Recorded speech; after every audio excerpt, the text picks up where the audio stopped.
Hola, Geek fans! It's time again for a Shane Watches. And whether Jacob forced me to watch this week, he forced me to watch, and he really did force me to watch it, because I did not want to watch this.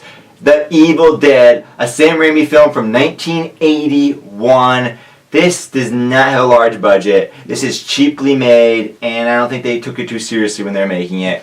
Jacob, why did you force me to watch this? Because it is a horror classic. It's not as well known as, Friday the 13th or the other movie, Nightmare on Elm Street, but it is still a horror classic. It's widely considered one of the scariest movies of all time. I know after watching that you're like, what? But wait, what? What? It is. I'm serious. Like at the time, it definitely was considered like one of the scariest movies. For that time period. All right, I believe you. I assume you're not lying to me.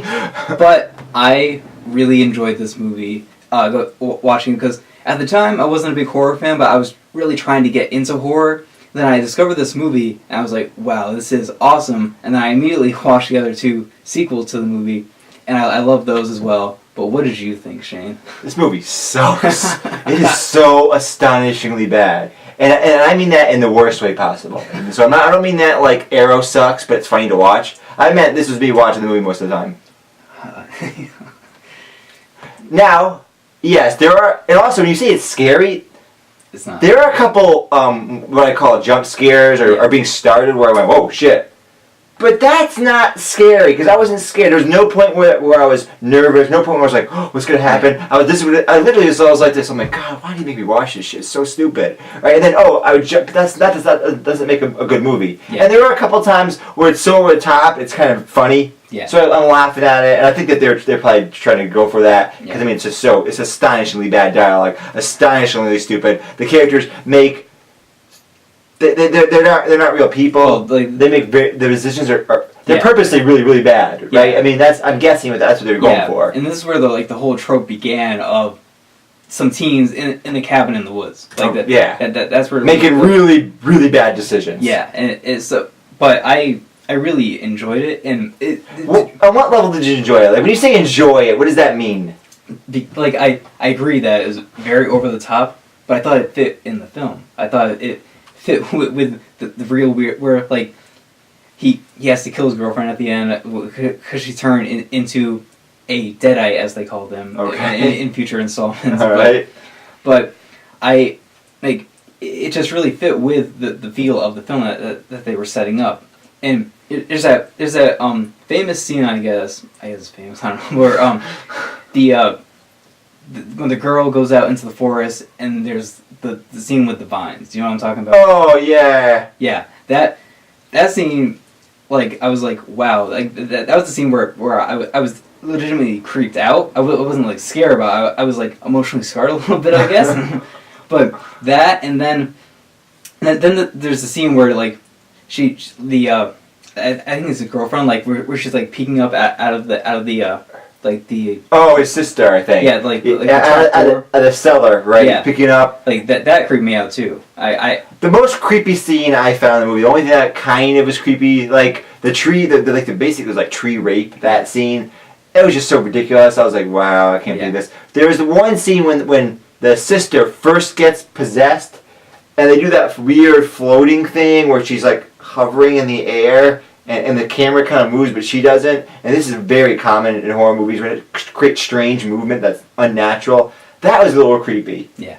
And then just went back to being stupid. And I also liked it didn't really like add to the horror, I guess, but the part where they're driving out of they're trying to drive out of the place and the bridge is destroyed. Yep.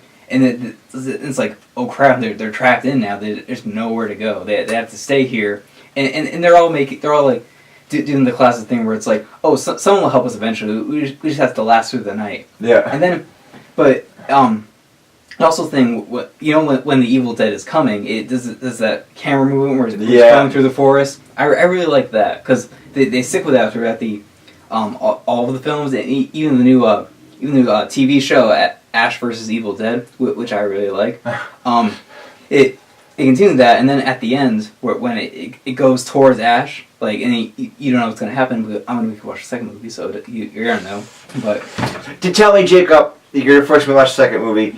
Does it get less bad, like production value wise, like dialogue wise, acting wise? Because the acting is bad, the dialogue's bad, the production values are bad. Everything about the movie's bad, pretty much.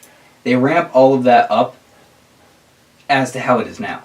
Like they expand on the cheesiness and the over the top value of it. I guess. Wow, I don't know what to think, Jacob.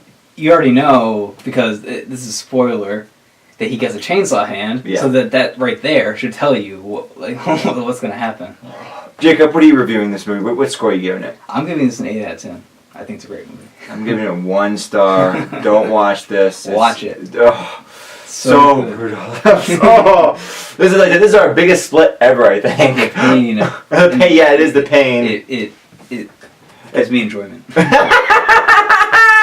Oh, it's sick. We're sick here at Geeks the Movies. Anyways, now it's my turn to recommend an actual fine film to you. I recommended you 2005's The Proposition. This is a Western, but it's in Australia. Very strange, but not very strange, because you buy it right away. You're like, oh, yeah, it's a Western. It's just in Australia. Cool. Let's do this. Is there some kangaroos and wallabies? Yeah, they probably show some of that in the background. They have some Australian things, obviously. But check it out. All right. Tell me what you think. That'll be next time on a Jacob Watches. But anyways, folks, stay right here at Geeks the Movies on our YouTube channel. Check us out for all that great geek content. We will talk to you later.